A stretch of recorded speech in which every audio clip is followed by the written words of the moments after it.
Alright, so today we're going to cover the Sui, Tang, and Song dynasties, three eras that rebuilt China after centuries of division, launched a golden age of culture and innovation, and influenced much of Afro Eurasia.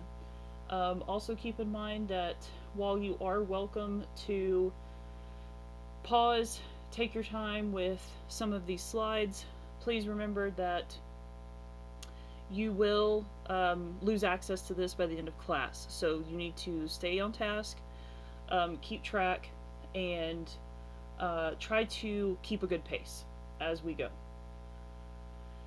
Alright, so first, some background info, collapse of the Han. So this is your first section. And again, remember, you're welcome to pause whenever you need to. After the Han collapse, China was fragmented for nearly 400 years. Nomadic groups shaped northern China, while rice farming transformed the south. This instability created space for Buddhism to spread widely. And I am going to progress through the slides at a pretty good pace, keeping in mind that you are able to pause when you need to. So what you see on the screen is information that's good to write down. Remember to paraphrase, don't try to write down everything word for word. Basically, you're doing the same thing as if it was lecture, teacher-led in class, with me walking around speaking real time in class. Next is the Sui dynasty. So this is our next section. The Sui reunified China in 589, built the Grand Canal, and laid the foundation for future dynasties. But their ambitious projects and failed attempts to conquer Korea exhausted resources, leading to rebellion. Next up is the Tang dynasty. That's our next section. The Tang marked a golden age. Expansion, flourishing trade along the Silk Road, and cultural achievements defined this era. The civil service exams expanded, meaning officials were chosen based more on talent than birth.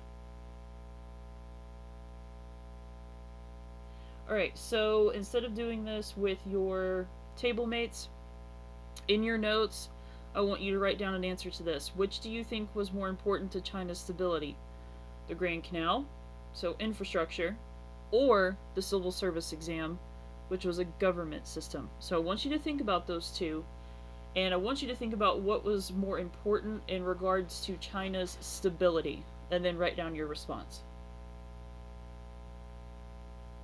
Next is the Song dynasty. Though the Song lost territory in the north, they oversaw major economic and technological revolutions. With champa rice, China's population boomed. Song's cities were some of the largest in the world, and innovations like movable type and gunpowder reshaped global history. The Song period also reinforced Confucian patriarchy, with practices like foot binding symbolizing female submission. At the same time, women sometimes had property rights, showing complexity in gender roles.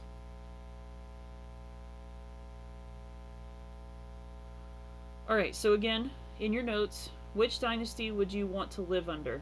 Sui, Tang, or Song, and why? Consider infrastructure, culture, economy, and rights. So think of gender. Think of, was the government stable during this time period? Things like that are important. Despite changes, Confucian political traditions and the idea of China as the Middle Kingdom persisted.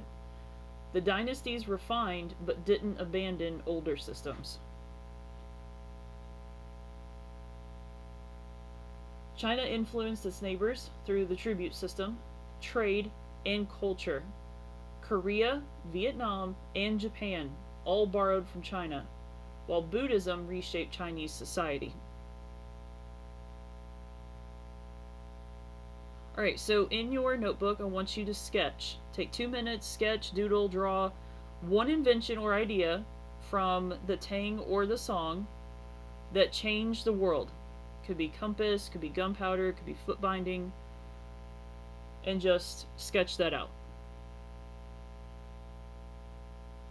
Alright, next we're going to practice with our stimulus-based multiple choice. First, we're going to skip the stimulus, which is right here, and we're going to go straight to the question, which is right here. So we're not even going to look at this. The Tang Dynasty policy described in the excerpt most directly reflects which broader historical development in China during the post-classical era. So this kind of indicates that yes, we do need to read the stimulus, so you may need to pause it to read the stimulus here. Keep in mind that when reading a stimulus, focus on keywords. Here, examinations, classics, and governance. These terms align with Confucianism and the civil service system. Eliminate answers that introduce unrelated topics, like women's roles or Taoism. So then I want you to take a second and think about which answers you can eliminate, which might be the correct answer. Indicate it in your notes. Do what helps you to keep track. And then we're going to discuss, you may need to pause it because we're about to discuss which ones are incorrect. But don't skip trying to do this on your own. I know it's easy to just keep going, let the video keep playing. That's not going to help you when it comes to exams and taking exams yourself. So, you know, it's the honor system here. So pause it, see what you can do as far as, because we don't have many more slides to go. This is the second to last slide that you have left, so you have some time hopefully. But read the stimulus and then look at your answer choices and see which ones we can eliminate. So go ahead and pause it here. Alright, so hopefully you eliminated A. Taoism did influence Tang culture, but the passage is clearly about Confucian classics and governance, not Taoism. Hopefully you also eliminated B. Women in the Tang had more social freedom than in earlier dynasties, but this excerpt doesn't mention them or political roles. And hopefully you can eliminate C, or you did eliminate C. The Tang actually reduced aristocratic dominance by opening more opportunities to scholar officials through the exam system. So that leaves D as the correct answer. So for D, what makes it correct? The excerpt emphasizes state support for exams based on Confucian classics, which reflects the Tang and later Song revival and strengthening of the examination system. Okay?